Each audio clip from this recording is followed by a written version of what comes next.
Welcome to Candid Creoles, where we elevate and celebrate Haitian excellence and friends.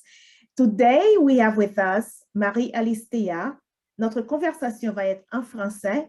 Marie-Alice Théa, fille du vent, de la vague et de l'espace, vivant sous le réverbère de Dieu, poétesse, écrivaine, galériste et historienne de l'art, critique d'art et spécialiste en relations publiques.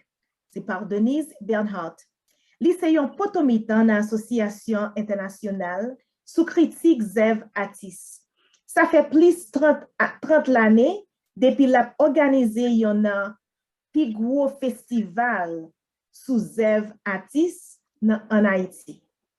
C'est un espace rencontre à vivre ensemble pour jeunes talents pays. Marie-Alice Théa, poétesse et historienne de l'art et écrivaine, est née le 3 août 1948 à Port-au-Prince, membre de l'Association internationale des écrivains, de l'Académie Trinacria et de l'Association internationale des critiques d'art, de la Fondation Claire Heureuse Félicité Bonheur, Jeune Chambre des femmes entrepreneurs, Jeune Chambre d'Haïti, etc. Elle dirige la Galerie d'art depuis 1983. Rapidement, la Galerie d'art devint un lieu de rencontre conviviale, décoré avec goût où les œuvres accrochées aux cimaises prenaient tout leur sens. 32 ans de partage, comme se plaît à le dire la maîtresse des lieux. Une enfance tragique. Marie-Alice est originaire d'Écailles. Sa famille a été victime du régime Duvalier. Son père, Dumont Théard, pharmacien, fut emprisonné, son cousin fut exécuté, son oncle emprisonné, son autre cousin devint fou après son séjour à Fort-Dimanche. Son père ne s'en est jamais remis. Ses cousines ne connaissent pas leur père assassiné par les macoutes de Duvalier. À 13 ans, elle a commencé à travailler comme couturière pour payer ses études. Elle obtint un diplôme de secrétariat bilingue à Port-au-Prince. Elle poursuivit en apprenant l'histoire de l'art et l'esthétique à l'Institut français d'Haïti à Port-au-Prince. Cependant, Marie-Alice ne charrie pas la haine et la vindicte. Elle porte plutôt un étendard, la compassion. La pratique de l'aigreur n'engendre que destruction, il vaut mieux l'éviter, souligne-t-elle. Sa force est dans l'amour et le respect de sa patrie, Haïti. Elle reste fière d'être fille d'Haïti. Sa vie est un manifeste de courage, de fermeté, de sagesse, mettant en exergue le pardon et l'amour face à la haine et au désespoir. 3 fils, Luigi, Abby et Franck, viennent combler sa vie ainsi que par la suite de nombreux petits-enfants et arrière-petits-enfants. Son parcours dans les arts, elle est passionnée de la peinture, aussi du mystérieux processus de la création artistique. Elle ne voulait pas se contenter d'être simple spectatrice dans cet univers où le merveilleux croise constamment avec les douleurs de la vie. Ainsi, elle a fondé le Festival Art en Haïti. Elle a aussi animé la rubrique régulière « L'art est difficile » au quotidien le matin. On a beaucoup à en parler et je n'ai même pas tout lu parce que je sais qu'on doit parler de vos exploits, de votre vie, de votre journée. Donc, vous êtes né au Caille et vous avez passé votre enfance au Caille, c'est ça? Je suis née à Port-au-Prince et j'ai passé ma vie entre Port-au-Prince et les Cailles. Ma petite enfance entre Port-au-Prince et les Cailles. D'accord. Ça a été un va-et-vient constant. Un va-et-vient constant. Les Cailles. J'appartiens à 2 villes. D'accord, donc vous appartenez à 2 villes. Et je veux vous dire bienvenue à Candid Creole. Candid Creole a été créé pour pouvoir apporter une lumière sur les Haïtiens et notre pays, Haïti, notre patrie, et transformer le narratif dont on parle maintenant. Donc, je vous remercie beaucoup parce que vous avez beaucoup fait pour Haïti et c'est avec un plaisir que je vous reçois aujourd'hui. Donc, merci encore. Merci encore d'avoir accepté mon invitation. Donc, et assez jeune, donc vous avez fait le va-et-vient entre Les Cayes et Port-au-Prince. Vous avez votre famille, la famille était des Cayes, c'est ça? La famille paternelle ou maternelle? Merci de me recevoir. Merci pour Haïti. Merci de faire connaître une autre facette d'Haïti. Quand on parle de mon pays, on parle de la douleur, on parle du délabrement, on parle de tout ce qui est laid. Et on oublie de parler de la beauté de cette île que j'habite et qui m'habite. Je suis une étudiante du lycée Philippe Guerrier des Cayes, où j'ai fait mes études secondaires. Et la dette que j'ai envers Haïti est une dette incommensurable. Je ne pourrai jamais de rendre à Haïti ce qu'il m'a donné. Oui, j'ai passé ma vie à faire le va-et-vient entre Port-au-Prince et Les Cayes. Tantôt, mes parents, qui sont des Cayes, venaient à Port-au-Prince pour des raisons de santé ou à cause du travail de mon père. Et là, nous avons habité à la tête de l'eau à Pétionville. J'ai encore dans la mémoire l'odeur de la tête de l'eau, des après-midi de la tête de l'eau. C'était d'une sérénité pas croyable. C'est vraiment Et il y a bien. un point pareil en Haïti. Il y a quoi, pardon? Il y a encore des coins pareils en Haïti. Des Oui, coins de... c'est vrai. Quand on parle de ce qui se passe en Haïti, j'ai eu le plaisir d'avoir des invités qui habitent en Haïti aussi. Et l'une de ces invités était la mairesse des Cayes qui nous disait que ce qui se passe à Port-au-Prince, ça ne se passe pas aux Cayes. Donc, ça fait vraiment plaisir d'entendre ça. Mais les coins dont vous parlez, il y a tant de beaux coins en Haïti. Tant de beaux coins. Quel est votre coin préféré en Haïti? Je sais qu'il y en a beaucoup plus qu'un, mais parlez-nous de Ce serait quelqu'un. difficile à dire parce que partout où je vais et que je rencontre des gens qui m'enrichissent, je trouve ces coins-là paradisiaques. Port-au-Prince n'est pas Haïti. Il faut aller à l'intérieur du pays. Moi, je l'appelle, contrairement à ce que l'on dit souvent, on l'appelle le pays en dehors. Moi, je l'appelle le pays en dedans. Et c'est vraiment des coins de paradis.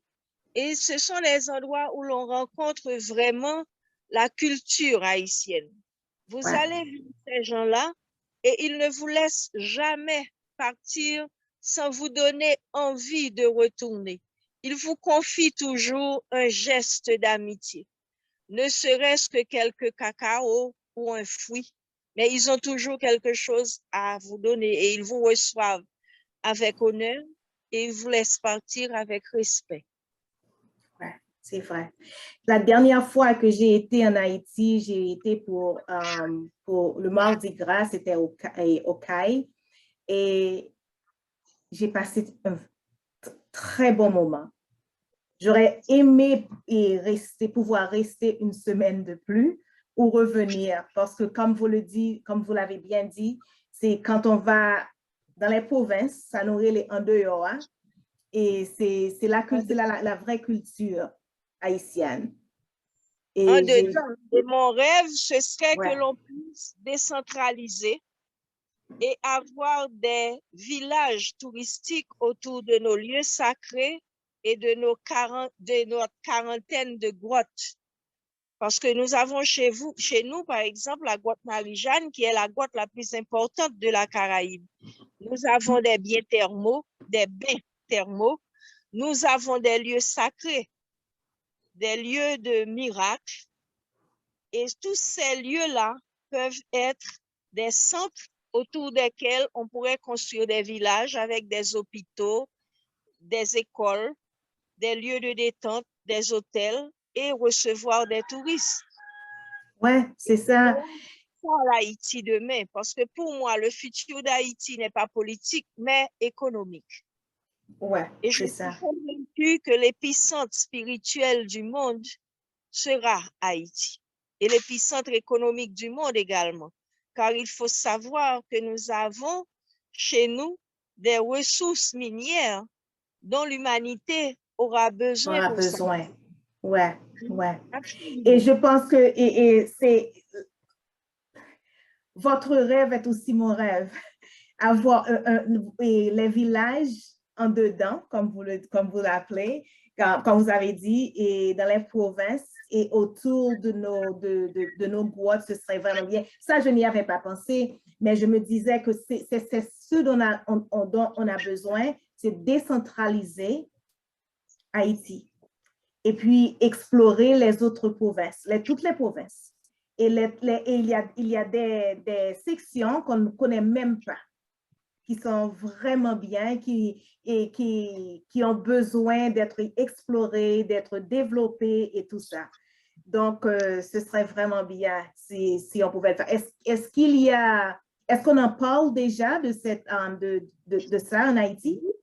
Oui, on en parle. Et juste, vous avez dit tantôt que je faisais partie de la Fondation Claire Heureuse Félicité Bonheur. Et à cette fondation, depuis plus d'une vingtaine d'années, il y a des cours que nous offrons aux jeunes afin qu'ils soient imbus de leur sentiment d'appartenance, parce que ces jeunes-là, c'est la sève nourricière pour l'Haïti de demain. Ouais, Et c'est vrai. on a beaucoup parlé de la soupe Joumou cette année. Oui. Et cette soupe Joumou, le partage de cette soupe Joumou le 1er janvier avec les gens des environs de Port-au-Prince et des différentes provinces a pris naissance à la Fondation Claire Heureuse Félicité Bonheur. Ah, d'accord. Baïna Bello, parce que Baïna Bello a été à la base de cet événement-là. Et la première année où on a donné cette soupe, nous l'avons faite nous-mêmes. Et les gens nous disaient, ah, il y a l'insécurité, vous ne pouvez pas aller à Cité Soleil, vous ne pouvez pas aller donner la soupe. Nous l'avons fait. Et depuis quelques années, ce sont les étudiants qui vont donner cette soupe aux gens. Ils vont à Cité Soleil. Créer un canal de convivialité entre les différentes provinces et pour que les jeunes soient imbus de l'histoire d'Haïti, que les jeunes connaissent mieux l'histoire d'Haïti et que ce sentiment d'appartenance qu'on a l'impression qui se perd se retrouve dans l'Haïti de demain. Ouais, ouais. Parce que les jeunes ont besoin de ce sentiment-là. Parce que je me dis toujours, c'est ce qui nous manque. À Port-au-Prince, c'est ce qui s'est passé. La souffrance a créé trop de, comment dirais-je, je pense en anglais. En anglais, immédiatement, le mot me vient, mais je dois penser et à traduire. Pardon? Dites-le en anglais. Les gens sont aigris. Il y a une colère, il y a une... pardon? Je ne dirais pas. Comme vous l'avez remarqué, je fréquente beaucoup de gens et dans différentes zones de ce pays. Et je dois vous dire que si on remonte l'histoire d'Haïti, depuis la venue de nos ancêtres sur cette île, nous sommes un peuple qui a connu une souffrance qui n'a pas de nom. Cette souffrance a généré la révolte. Et cette souffrance a également généré la résilience. Nous sommes un peuple capable de créer dans la misère la plus profonde. Quand on a eu l'embargo, les artistes ne trouvaient pas de médium pour travailler. Eh bien, ils sont allés dans le Fatra et dans ce Fatra, on a trouvé les outils pour créer ce que l'on appelle l'art de récupération, qui actuellement se trouve dans tous les musées du monde. Mais cet art a pris naissance chez nous en Haïti. Donc, nous ne sommes pas des aigris, nous sommes des révoltés. pour créer, il faut être en condition. Donc, mais vous ne pensez pas que ce qui se passe à Port-au-Prince, c'est pas parce qu'ils sont aigris, qu'ils sont devenus agressifs et... Port-au-Prince n'est pas Haïti. Et ce Non, qui je se parle de Port-au-Prince. Je m'excuse. Je ne veux pas parler passe, d'Haïti, je parlais de Port-au-prince. Quand j'ai dit qu'ils sont aigris, je parlais de Port-au-Prince. non, je ne le dirai pas. Je Même, dirais même, que ce qui OK. se passe à Port-au-Prince actuellement est la résultante de la misère. Nous avons des jeunes qui sont des surdoués. Nous avons des jeunes qui sont brillants. Nous avons des jeunes qui, une fois fini l'université, n'ont pas de débouché pour travailler. On a acculé ces jeunes à la misère. Il y a d'autres personnes qui sont revenues ou qui sont venues de l'étranger et qui ont pu s'infiltrer dans ces groupes de jeunes. Est-ce que vous savez qu'il y a des chefs de gang qui ont fait 3 ans de médecine ou qui ont un diplôme en, en des métiers très avancés, qui sont Des chefs de gang? Oui. Donc, ça veut dire que ce sont des jeunes qui ont été acculés à une misère telle qu'il n'y a pas eu de débouché, il n'y a pas eu d'assistance autour de ces jeunes-là. Et actuellement, nous avons des jeunes un peu partout. Je donne l'exemple de Cité Soleil. Nous avons des jeunes de Cité Soleil qui ont un QI très élevé. Ce sont des jeunes brillants. Qu'allons-nous faire de ces jeunes-là? Il faut créer des débouchés. Il faut construire des universités. Donc, il faut mettre fin à la corruption. Il faut arrêter les voleurs. Il faut utiliser cet argent pour créer des écoles. Il faut utiliser cet argent pour créer des lieux où ces gens vont trouver du travail. Mais comment faire pour soutenir ces développements-là, ce dont vous en parlez? Parce que l'une des personnes que j'avais eues récemment, c'est Marina Gourg. Elle m'avait fait elle avait dit quand elle travaillait pour le gouvernement, ils ont fait comment dirais-je, beaucoup de développement dans l'éducation, mais malheureusement, ce qu'on fait ne reste pas pour longtemps. Comment faire pour commencer et puis pour pouvoir continuer un projet qui va bénéficier ces jeunes? Parce que c'était son projet, elle m'avait dit. L'un de ses projets. Il y a eu justement beaucoup de projets autour d'Haïti. Mais ces gens-là ont compté sans la corruption de ceux-là qui menaient le jeu. Je suis désolée d'avouer que très souvent, les gens qui mènent la barque et qui sont censés prendre des décisions pour nous ne sont pas honnêtes. Ces gens-là ne sont pas soucieux du bien-être de la majorité. Et cette majorité-là, quand on travaille dans le social, on se rend compte que cette majorité-là, elle est exclue, ce qui est malheureux.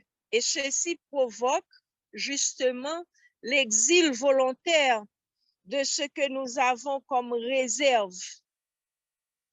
Dans les années 70-80, on a beaucoup parlé des enfants indigos et des enfants de cristal.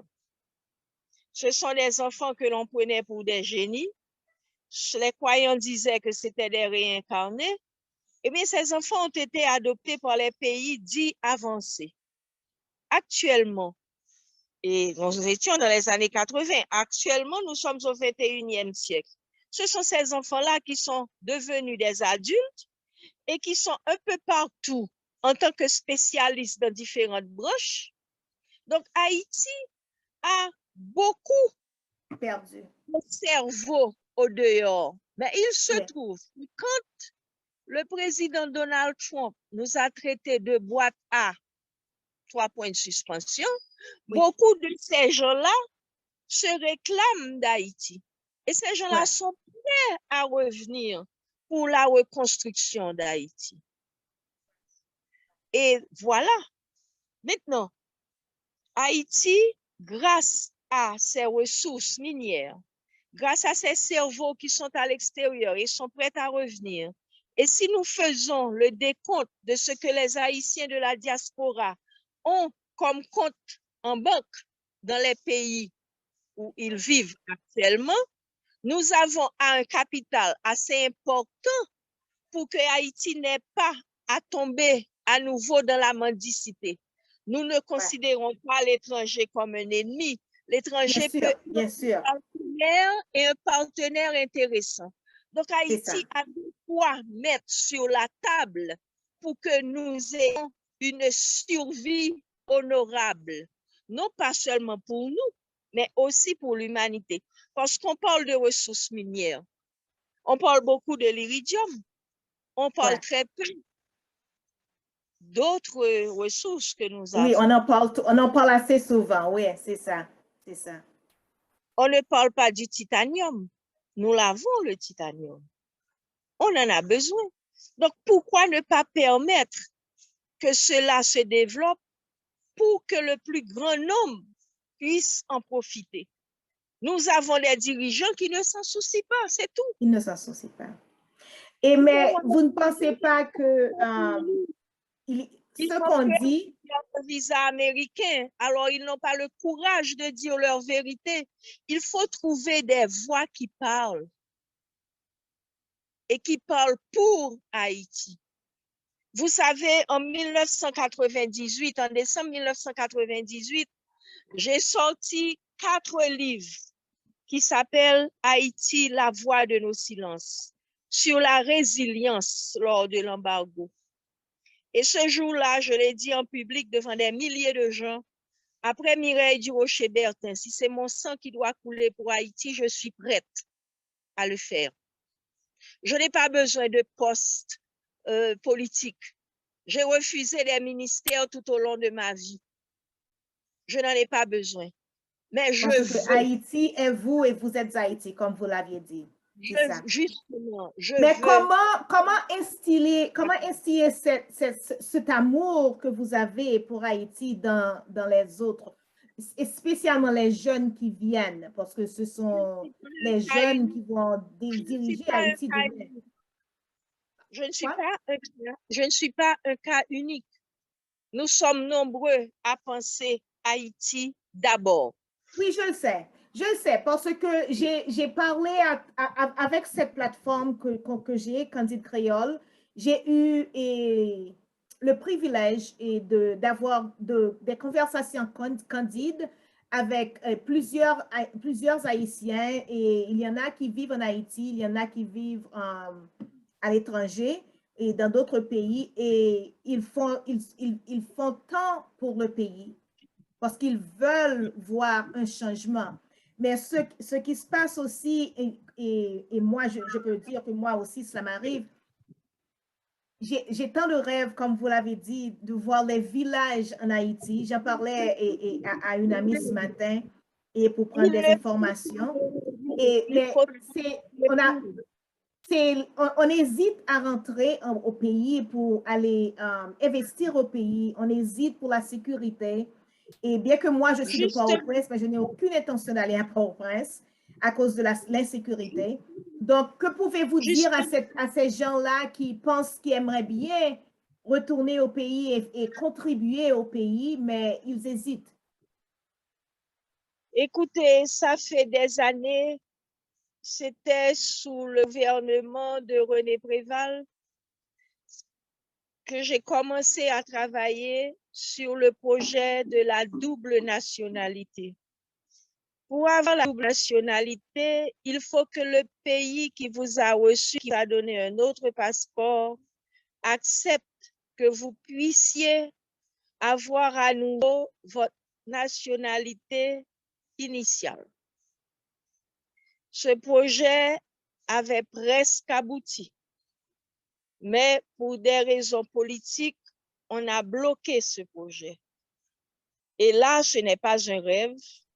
Tout ce dont je vous parle n'est pas au niveau de l'utopie, c'est que nous travaillons pour que cela devienne une réalité. Nous avons repris ce projet. Ce que je veux vous dire, c'est que pour que nous puissions inviter à nouveau les Haïtiens de la diaspora, que moi j'appelle les Haïtiens vivants à l'étranger, pour que nous les invitions à revenir chez eux, il faut qu'ils puissent avoir accès au pouvoir de décision.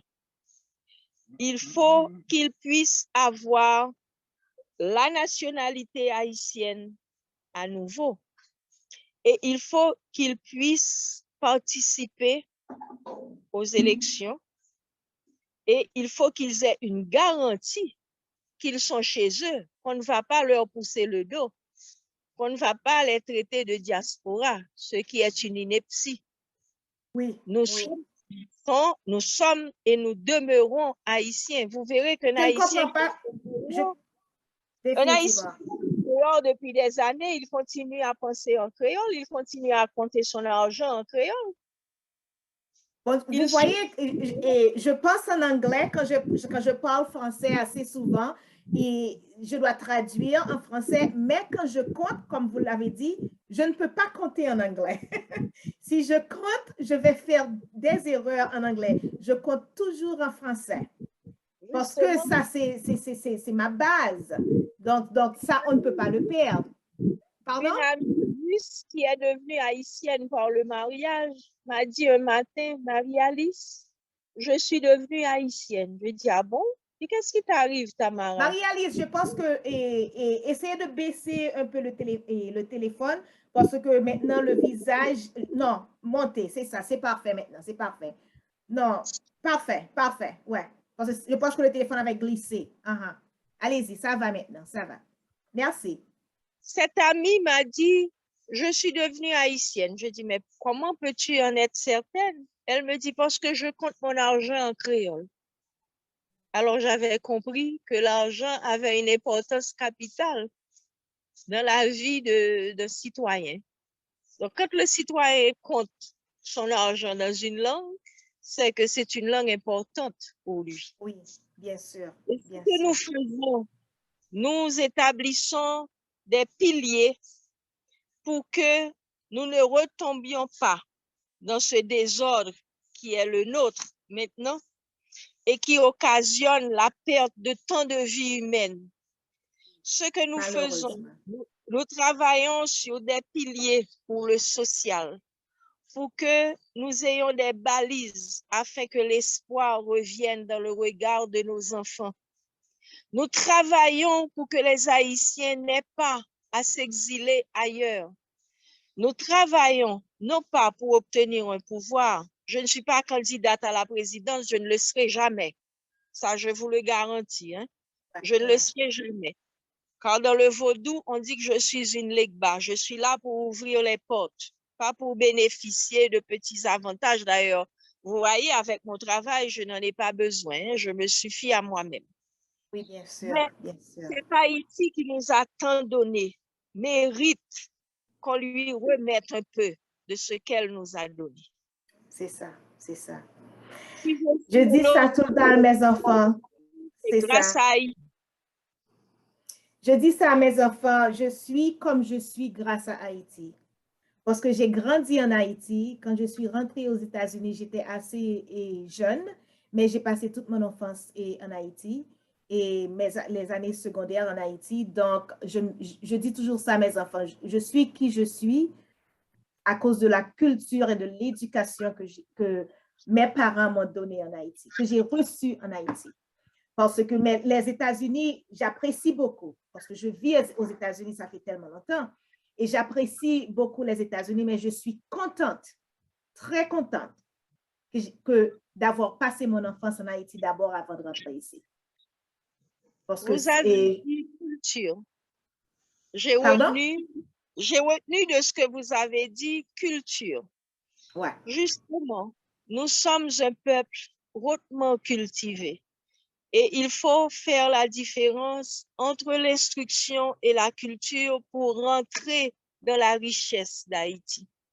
Malgré tous les diplômes, malgré le doctorat, malgré l'expérience professionnelle que j'ai eue, les plus grandes leçons de vie, Je les ai reçus dans la campagne haïtienne en écoutant parler des paysans, ce qui m'a poussé à publier 5 tomes d'histoires insolites qui font partie du patrimoine culturel de ce pays, parce que je me dis que on ne peut pas perdre ceci. Je vous donne un exemple simple. On parle de téléportation. La NASA en parle maintenant beaucoup. Ouais. Tout le monde en parle. Oui, oui. C'est un scientifique pointu, n'est-ce pas? Mais nous avons toujours eu chez nous ce que nous appelons les galipotes et qui ont pratiqué la téléportation depuis des lustres. Et dans mon livre, je raconte justement des expériences de téléportation, mais nous les appelons les galipotes. Et on nous a appris, malheureusement, à dédaigner des forces que nous avons qui sont des forces scientifiques. On les associe au vaudou. Et on nous a appris à mépriser le vaudou. Pourquoi? Parce qu'on en a peur. Parce qu'on ne sait pas ce que c'est. Parce qu'on en a peur. Bon, d'ordinaire, quand on ne comprend pas quelque chose, on en a peur. Et spécialement le vaudou, quand c'est parce que moi, je ne connais rien du vaudou, donc je ne connais que par oui dire, comment dirais-je, et ce qu'on entend, et par ci et par là. Donc, mais quand on ne connaît pas quelque chose, on ne comprend pas, et puis il y a des... Oui, et c'est attaché au diable. On mange beaucoup de choses au vaudou. Ouais. Alors que dans toutes les religions du monde, la négativité est là. Les messes noires, ce n'est pas le vaudou. Ouais, les messes noires existent. Qui fait la messe noire? Le petit Albert et le grand Albert, ce n'est pas le vaudou, ce sont les Européens qui ont écrit ces livres-là, puisque nous sommes un peuple qui ne sait ni lire ni écrire. Alors, pourquoi est-ce que c'est le vaudou? Ce n'est pas le vaudou. Bon, il y a... Je ne suis pas là pour défendre le vaudou, ce n'est pas le propos du jour. En fait, je me demande même quel est notre propos du jour, parce que nous parlons à bateau rompu, on parle de... Bon, je voulais parler, on parle de votre expérience d'Haïti, on parle de quel message que vous aimeriez donner en Haïti, on parle de comment apporter comment apporter un changement en Haïti, on parle de comment apporter une lumière, la lumière est toujours là, parce que la lumière est toujours là, comment faire briller la lumière qui est déjà sur Haïti. C'est ce j'espérais qu'on pourrait en parler, ce dont j'espérais qu'on pourrait en parler. Je dirais qu'Haïti a besoin d'amour. Haïti est désaimé. On retrouve Haïti à la base de presque toutes les civilisations qui se disent avancées. Et on continue à venir plagier chez nous, plagier cette culture qui est nôtre et qui est si belle. Et la chose à faire pour aider Haïti, c'est de lui donner de l'amour. Et ceci explique tout. Parce que même quand on regarde ce qui se passe un petit peu partout dans le monde a besoin d'amour. Et c'est l'amour qui sauve l'humanité. Rien d'autre. Sans amour, nous n'irons nulle part. Et la situation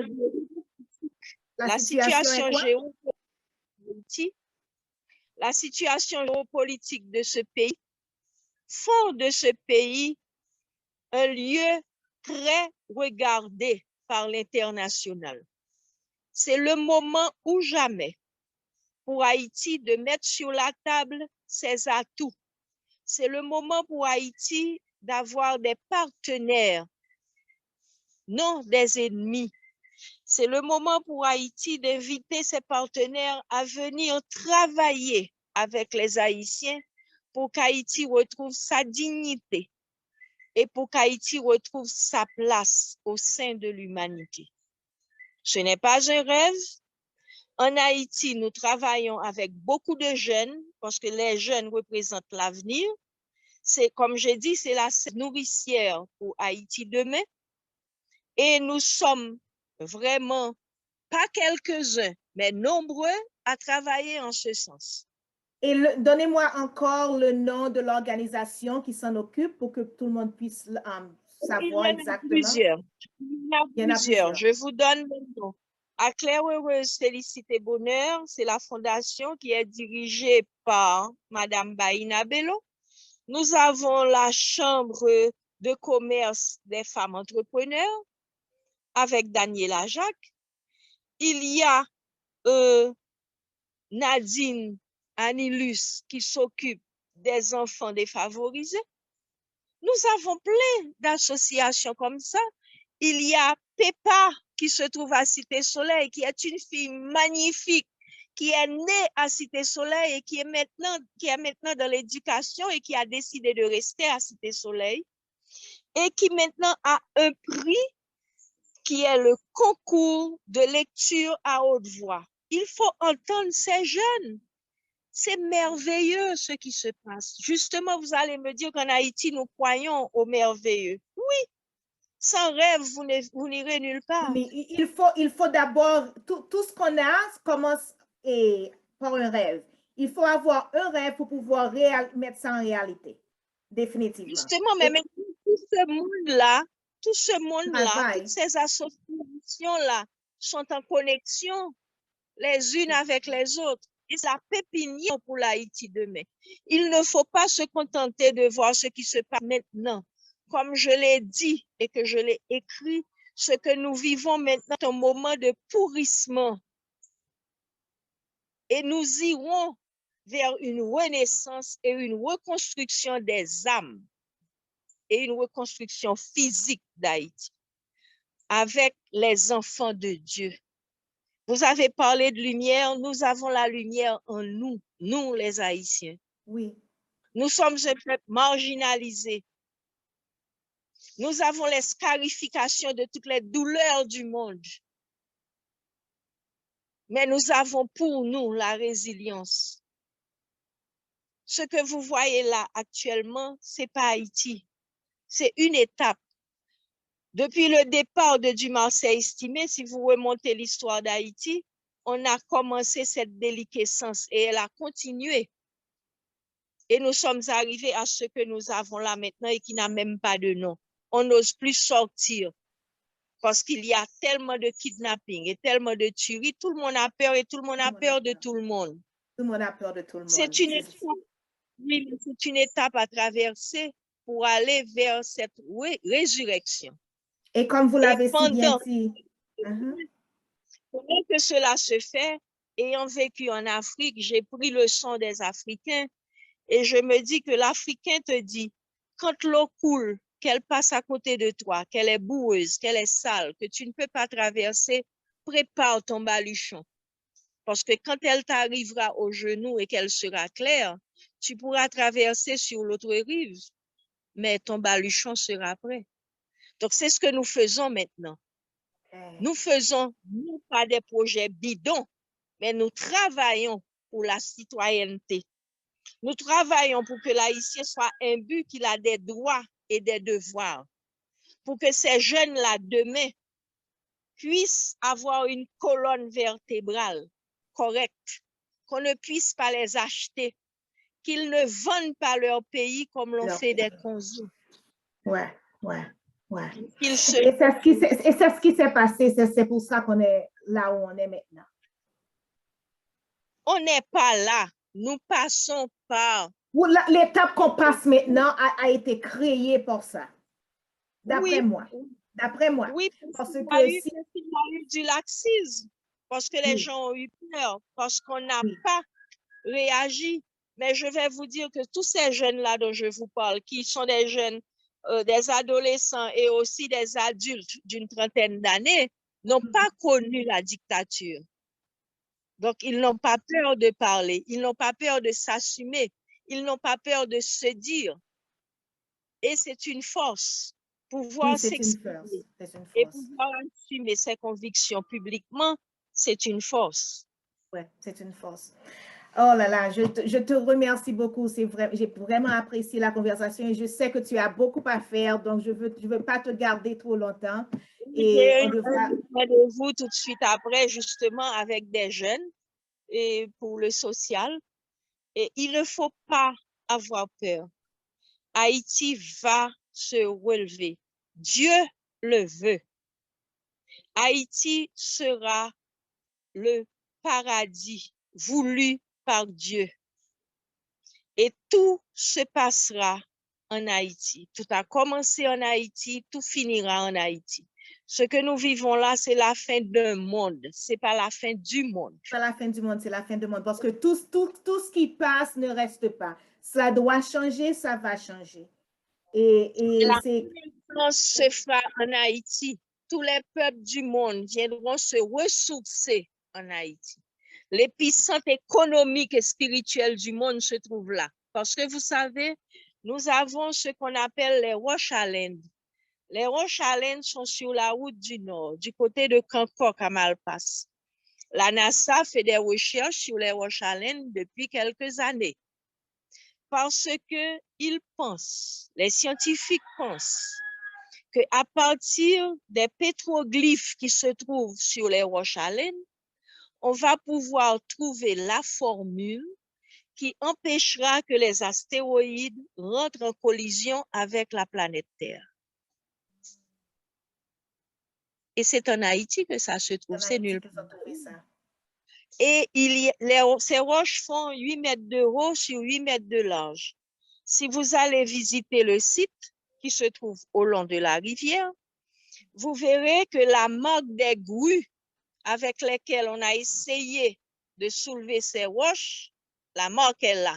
On n'a pas pu les soulever.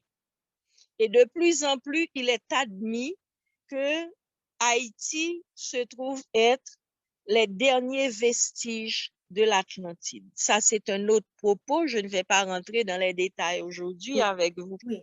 Ouais. Mais je vous dis que scientifiquement, c'est là.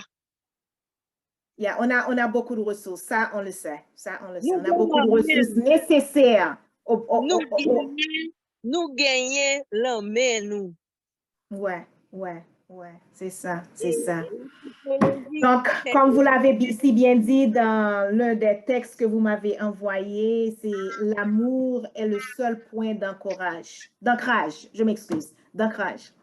Oui. Et vraiment, je suis entièrement d'accord parce que l'amour, c'est ce qui nous a manqué, c'est pour ça qu'on a pu être achetés, ceux qui ont été achetés pour détruire le pays, ceux qui a détruit le pays.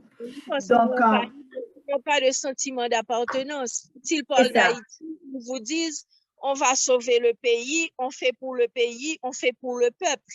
Il faut apprendre sur notre pays et nous allons faire ensemble pour notre pays. Ouais. Nous sommes un peuple. Nous sommes un peuple. Et on doit faire pour tout le monde. Oui. On doit faire pour tout le monde. Tout le peuple doit recevoir. On ne peut pas sélectionner une partie et laisser l'autre partie. Ça n'ira jamais. Ça n'ira jamais. On reproche beaucoup de choses à Dessalines, mais on oublie que dans notre première constitution, il a été dit que tous ceux-là qui viendraient en Haïti seraient des Haïtiens. D'où la nécessité pour nous de revoir cette affaire de double nationalité. Bon, je dois vous dire en parenthèse que je n'ai pas de double nationalité. Hein? Je suis haïtienne à 100%. D'accord. Il faut revoir ceci. Et il faut permettre aux Haïtiens de la diaspora de pouvoir utiliser leur droit de vote. Et il faut qu'ils aient la possibilité de participer aux décisions prises pour le pays. Je n'ai jamais compris pourquoi les Haïtiens n'acceptent pas la diaspora. Et parce que pour moi, et j'ai parlé avec une amie il n'y a pas si longtemps, elle m'a dit parce qu'ils ont peur. Ils ont peur des idées que vous allez porter au pays à qui ils ne veulent pas. Ils ne veulent pas de ces idées-là, qui vont faire un changement. Ils ont peur du changement. Ce n'est pas le constat que j'ai fait. Qu'est-ce que vous avez fait? Le constat que j'ai fait, c'est les gens de la diaspora, les Haïtiens vivant ailleurs, sont arrivés avec un esprit de discipline, avec un savoir-faire qui était fait de raison. Ils sont tombés dans un peuple qui était tout à fait émotionnel. La discipline était secondaire. Et il n'y a pas eu de lien entre eux et ceux qui étaient là. Et c'est ce à quoi nous autres nous remédions. Voilà pourquoi en juillet, nous avons eu une rencontre à Orlando avec les Haïtiens qui vivent au dehors.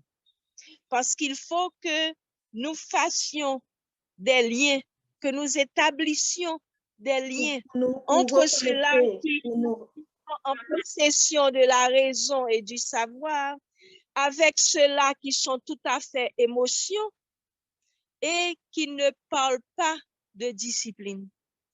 Donc, on n'a pas le même langage, c'est ça. On n'a pas le même langage, on ne se comprend pas. On a le même langage, sauf que les méthodes employées sont différentes. Voilà pourquoi actuellement... Je parle du langage émotionnel. C'est ce dont je parle. Oui, on n'a pas, pas le même langage émotionnel. C'est ce que je veux dire pour le langage. Donc, nous établissons des liens pour que ceux-là qui viennent aient déjà un correspondant en Haïti. Que tout un chacun ait un ami en Haïti, ait un complice en Haïti. Pour que cette chose-là ne se répète pas. C'est bien. Donc, ce ne sont pas... Est-ce qu'il y aura une autre réunion cette année? Et on espère avoir une réunion très bientôt. Avec le corona, on n'a pas pu avoir une réunion en novembre, ce qui était prévu. On n'a pas pu le faire, mais nous allons le faire très, très bientôt. On y pense à nouveau. D'accord. C'est bien. Donc, je vous remercie. J'ai beaucoup appris. Je remercie humblement, non pas pour moi, mais pour mon pays, pour cet Haïti qui nous a portés et qui a fait de nous ce que nous sommes. Je vous remercie d'avoir donné une chance à Haïti de parler, de dire qu'elle est toujours cette matrice qui attend. Haïti, ce n'est pas le pays hautement montagneux. Haïti, c'est la terre-mère. Il faut revenir vers Haïti. Et il faut établir des liens d'amour indissolubles. Je vous remercie de ma réponse. Merci. Une chose que vous avez dit qui m'a vraiment touchée, et vous avez dit que vous êtes en train de vous préparer, et cela me rappelle de quelque chose que Nelson Mandela avait dit aussi. On lui avait posé la question, comment vous avez-vous fait quand vous étiez en prison pour 27 années? Il a dit, je me préparais. Donc, justement, nous préparons nos jeunes. Ouais, c'est bien. Nous préparons la renaissance. À mon âge, je suis très âgée. Je ne suis pas la renaissance, je suis le Legba qui ouvre les portes. Et j'ouvre le maximum de portes et je ne suis pas la seule. Mais je pense que c'est un devoir que nous avons d'ouvrir les portes pour tout le monde, pour tous, comme un peu. Parce que je pense que c'est ce qui nous a manqué. Et c'est pour ça que quand j'ai créé le groupe et A Celebration of Haitian Excellence, je me suis dit, bon, si, comme vous avez parlé de Trump qui avait dit ce qu'il a dit, c'est ce qui m'a poussé à créer ce groupe. Je me suis dit... Et ce bonhomme nous a rendu un énorme service. Il l'a fait. Il a un cadeau précieux. C'est à cause de lui que j'ai créé ce groupe.